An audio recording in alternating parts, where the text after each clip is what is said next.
Alright, hey you guys, it is TsubakiSwagg, and I'm coming to you with a review of Naruto Shippuden, episode 335, To Each His Own Leaf. Okay, so pretty much this episode picks up where the last one left off at, where Itachi and Sasuke were fighting Kabuto, and pretty much Kabuto went on this whole spiel about how Sasuke can't trust Itachi because Itachi's whole life was pretty much built around lies, and Kabuto is the only person that he can trust, and all this kind of stuff. But Sasuke knows deep down that, he understands now why Sasuke did what he did.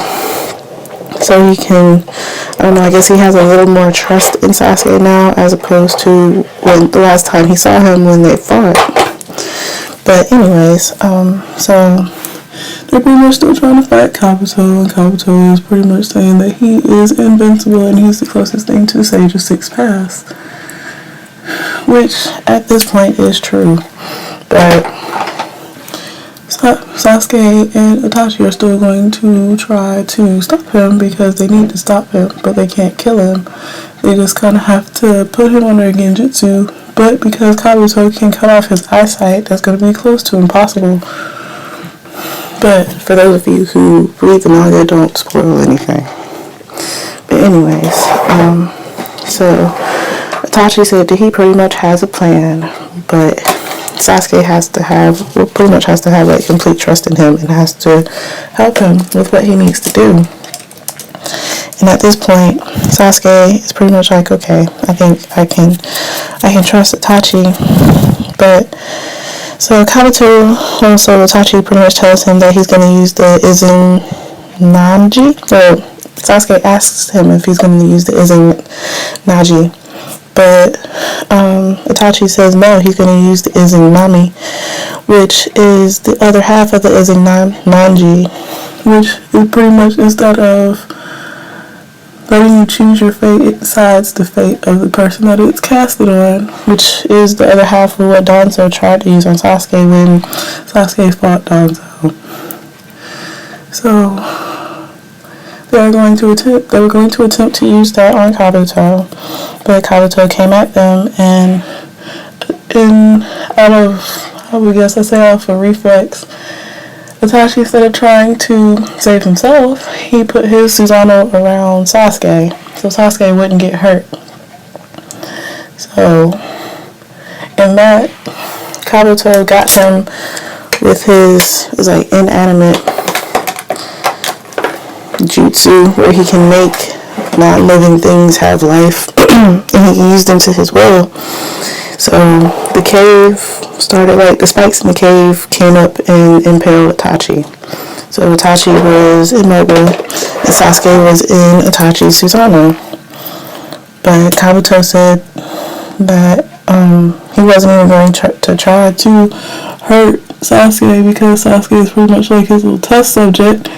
He just was going after Itachi so he could steal him again, so he could use him for his own uses, which I think in a way would probably screw Sasuke over, so he could use Itachi to hurt Sasuke, because he knows that Sasuke probably wouldn't hurt Itachi now because he knows Itachi now. But anyways, after all that, Kabuto tried to come at them again, and Sasuke used his Amarutsu to keep Kabuto at bay, which kept him away, and then it made the cave go back to normal because the flames were so hot. And Kabuto realized this, and then Itachi pretty much told Kabuto that because he doesn't know himself, and he thinks he knows everything, and he thinks that he needs to do everything by himself, that eventually he is going to fail because you can't do everything alone. And Itachi realized this, but he realized it a little too late because he learned all of this after he died. Because he was doing the same exact thing that Kabuto was trying to do, which was trying to do everything by himself. Like when Itachi killed off the whole Uchiha clan for the benefit of the Leaf Village, because he knew that the Uchiha clan was corrupted.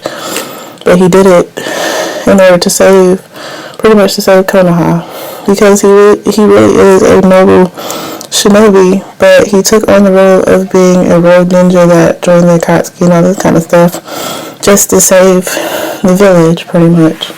But nobody knows that, and Sasuke is upset about that because nobody really understands that Itachi really was a really great ninja, but there was really nothing he could do to change their minds because everybody was already dead set in their ways about how they felt about Itachi because he did so many bad things, even though the bad thing that he did was a good thing, which always seems to work out that way. But anyways, so after all of that,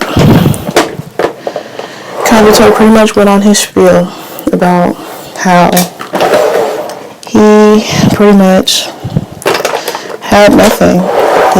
His first memory was pretty much somebody finding him, and he didn't even know his name or who his parents were, which is really sad. But yeah, so he went on his whole spiel about how he met the nun that saved him, and they gave him his name Kabuto, which was from the helmet that they put on him. But once he got his name and then he was staying there, he snuck out of his room one night and he got yelled at by one of the other nuns, and his mother stood up for him. And when they took him to look at the clock and see, or tell him that he was supposed to be in bed, that he was 20 minutes late, they told him, they asked him what time he was supposed to be in bed now. And he didn't answer, but the mother put glasses on him. He put her glasses on him, and then he could see, and then he thanked her. He thanked her a lot. So after that point, it was pretty much like he started with nothing. So he really, well, I think in a way he pretty much has nothing to lose because his whole life he was a spy, and he wasn't able to be himself. Pretty much, he always had to put on different lives, which is a really sad life, but he had to put on different lives just to be a great spy. And even the people that he started to trust didn't trust him anymore. So he's like, he pretty much has nothing to lose. And that was the end of the episode. But anyways, in that case, for those of you who don't read the manga, I would love to hear what y'all think is going to happen in the next episode, because it's getting pretty good. This is one of the parts that I wanted to see get animated. But anyways, I have to get ready to go because I have to go to class. But you guys know, please remember to rate, comment, and subscribe. And as always, this is TsubakiSwagg saying adios.